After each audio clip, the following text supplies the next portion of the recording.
কোনো রকম গ্রেট করার ঝামেলা ছাড়াই তৈরি করে ফেলুন খুবই কম সময় এবং কম উপকরণে দুর্দান্ত স্বাদের সহজ পদ্ধতিতে গাজরের হালুয়া। চলুন তাহলে দেখে নিই। গাজরের হালুয়া তৈরি করবার জন্য প্রথমে গাজরগুলোকে ধুয়ে পরিষ্কার করে ছুলে এরকম বড় বড় টুকরো করে কেটে নিতে হবে। যেহেতু আমরা এখানে এটাকে গ্রেট করছি না, তাই প্রথমে গাজরটাকে ভালো করে নরম করে সেদ্ধ করে নিতে হবে। আমি কুকারে গাজরগুলোকে সেদ্ধ করে নেব, এর জন্য ঢেলে দিচ্ছি কুকারে গাজর। এবার এতে দিয়ে দিব হাফ কাপের মতন দুধ।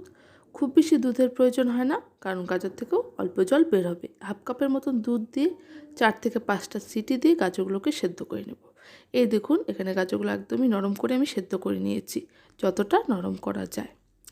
এবার একটা ম্যাশার বা এরকম স্টিলের গ্লাস দিয়ে এইভাবে গাজরগুলোকে ভালো করে ম্যাশ করে নেব।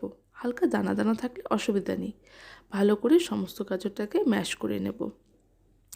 এখানে আমি সমস্ত গাজরটাকে খুবই সুন্দরভাবে ম্যাশ করে নিয়েছি। এবার আমরা হালুয়াটা তৈরি করে নেব। হালুয়া তৈরি করবার জন্য একটা কড়াইতে আমি দিয়ে দিচ্ছি বাটার। আপনারা বাটার বা ঘি যতটুকু পরিমাণ পছন্দ, যেটা পছন্দ ব্যবহার করতে পারেন। আমি এখানে 1 চামচের মতন বাটার দিয়েছি। বাটারটা মেল্ট হয়ে যাওয়ার পর এতে দিয়ে দিচ্ছি সেদ্ধ করে রাখা গাজর। গাজরটা দিয়ে মিডিয়াম হিটে ভালো করে নেড়ে চেড়ে এটাকে কষিয়ে নিতে হবে যতক্ষণ না পর্যন্ত গাজরের কাঁচা গন্ধটা চলে যাচ্ছে এবং গাজর থেকে সমস্ত জল শুকিয়ে যাচ্ছে। ভালো করে ভেজে নিতে হবে নেড়ে চেড়ে।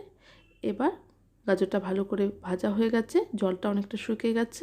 এবার এতে আমরা দিয়ে দিচ্ছি চিনি। আমি এখানে ছোটো বাটির হাফ বাটির মতন চিনি ব্যবহার করছি। আপনারা চিনির পরিমাণটা আপনাদের পছন্দ অনুযায়ী কম বেশি করে নেবেন। মিডিয়াম হিটে ভালো করে নেড়ে চেড়ে গাজরটাকে কষিয়ে নিতে হবে যতক্ষণ না পর্যন্ত চিনির জলটা শুকিয়ে আসছে। যখন গাজরের মধ্যে চিনির জলটা শুকিয়ে যাবে, তখন এতে আমরা অ্যাড করব গুঁড়ো দুধ। খোয়া ক্ষীরের পরিবর্তে এই গুঁড়ো দুধের ব্যবহার করছি, এতেও হালুয়ার স্বাদ খুবই ভালো আসে। এই পরিমাণটা আপনারা আপনাদের পছন্দ অনুযায়ী কম বেশি করে দেবেন, বেশি দিলে হালুয়ার স্বাদ আরও বেশি আসবে। এই দুধটা দিয়ে ভালো করে মিশিয়ে নিতে হবে এবং কিছুক্ষণ কষিয়ে নিতে হবে। হালুয়া যত বেশি কষবে তার স্বাদ ততই বেড়ে যাবে। ভালো করে দুধটা মিশিয়ে নেওয়ার পর এতে দিয়ে দিচ্ছি কিছু ড্রাই ফ্রুটস এবং এলাচ গুঁড়ো।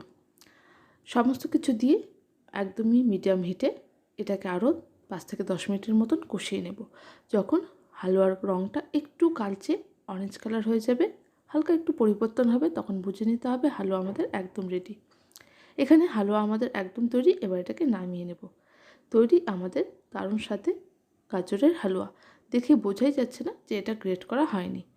আপনারা একবার হলেও এইভাবে ট্রাই করবেন, আশা রাখছি ভালো লাগবে। ভালো লাগলে প্লিজ আমার চ্যানেলটাকে সাবস্ক্রাইব করে দেবেন এবং ভিডিওটাকে লাইক এবং শেয়ার করে দেবেন। ধন্যবাদ।